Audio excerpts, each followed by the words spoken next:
Oi, gente linda e bem informada, meu nome é Jaque, eu sou técnica em Química e agora bacharel em Química. Hoje eu vou estar respondendo perguntas que vocês fizeram sobre filtro solar lá no Instagram, @sintocheirodeciência. Bom, existem diversos tipos de protetores solares quanto à composição.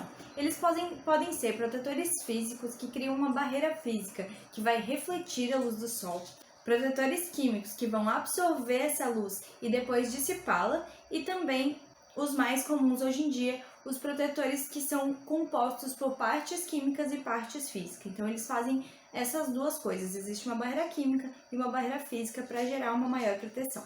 Não quanto ao mecanismo de ação, mas sim em relação à composição deles e à funcionalidade, o interesse da pessoa além da proteção solar. Então, se é uma pele mais oleosa, a pessoa vai querer alguma coisa sem óleo, os oil free, ou as proteções em gel, que também não são muito indicadas para praticar exercícios físicos, já que elas saem com o suor. Mas pode ser que a pessoa tenha uma pele um pouco mais seca, então ela vai querer um protetor em forma de creme, que vai hidratar a pele enquanto protege do sol.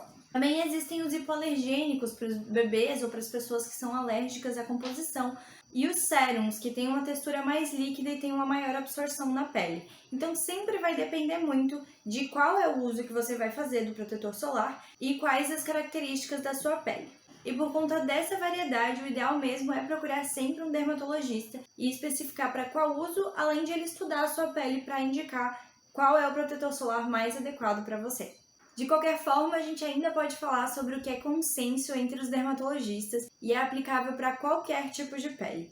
Use sempre protetor solar. Quanto ao tempo de uso, você sempre deve aplicar 30 minutos antes de se expor ao sol e ter noção de que a maioria dos protetores solares, a sua maior ação vai ser nesse tempo de 2 horas após a aplicação e ele vai perdendo essa eficácia ao longo do tempo. Então, no máximo, a cada 3 horas, deve-se repor o protetor solar, sendo muito indicado que você retire o protetor antigo e repasse o novo quando der esse tempo. Em caso de você usar para entrar no mar ou piscina ou alguma coisa que relacione com água, é sempre interessante repassar o protetor todas as vezes que sair da água, mesmo que não tenha dado aquele tempo de 2 a 3 horas e mesmo que o protetor seja à prova d'água. Também é muito importante o uso do protetor diariamente. Isso porque, além dos filtros solares protegerem contra as luzes dos raios solares, que são o UVA e o UVB, também protegem das luzes frias. Então, televisões, celulares, computadores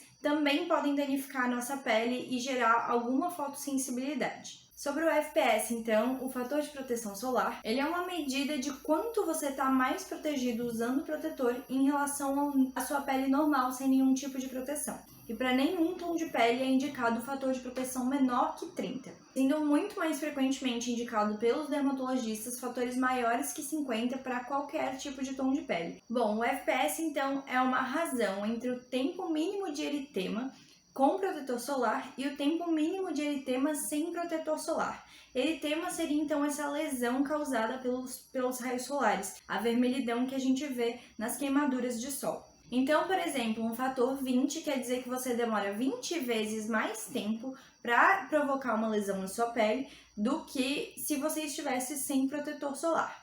E segundo a ISO 24444 de 2019, é necessário que todos os protetores solares que vão entrar no mercado sejam feitos testes em humanos voluntários. Outra pergunta que surgiu bem importante é sobre a questão da vitamina D. Nesse caso, infelizmente, não há consenso entre os dermatologistas se o protetor solar prejudica realmente a produção de vitamina D de forma significativa ou não. A gente sabe hoje que tem sim uma influência, então se você usa protetor solar, tem uma diminuição dos raios UVB, que são os raios que ajudam a ativar a vitamina D no nosso corpo. Só que não há um consenso se a quantidade que tem de diminuição realmente é prejudicial à quantidade de vitamina que a gente precisa. Por conta disso, alguns médicos indicam que não se deve nunca tomar sol sem protetor solar e que se há uma baixa de vitaminas, então se realizar a suplementação. E outros médicos indicam que hajam tempos máximos de sol sem proteção. Então, para peles brancas, de 15 a 20 minutos, para peles intermediárias, de 30 a 40 minutos, e para peles negras, 1 hora de tempo de sol sem proteção solar diário. Isso considerando só braços e pernas expostos, não precisaria necessariamente ser uma tomada de sol de biquíni ou algo assim. Esses médicos reforçam também que após esse período indicado, não se tome mais sol sem proteção solar e que também não é possível suprir toda a necessidade de vitamina D numa tomada grande de sol ao invés de uma tomada de tempos pequenos diários. Ou seja, uma pessoa de pele intermediária deve tomar ali seus 30 a 40 minutos de sol diários sem proteção e posteriormente colocar o protetor solar. Caso algum dia essa pessoa venha a não poder tomar sol sem a proteção daquele dia, não adianta tomar o dobro de sol no dia seguinte, por exemplo. Não tem uma compensação de vitamina D nesse sentido. Com relação à poluição do mar, existem algumas possibilidades. Você pode fazer uso de protetores físicos apenas, eles são um pouco mais difíceis de achar, como eu comentei no início. Atualmente a maioria dos protetores tem uma composição que tem a proteção física agregada à composição química, mas é uma possibilidade buscar por esses protetores solares, apesar de eles serem um pouquinho mais caros.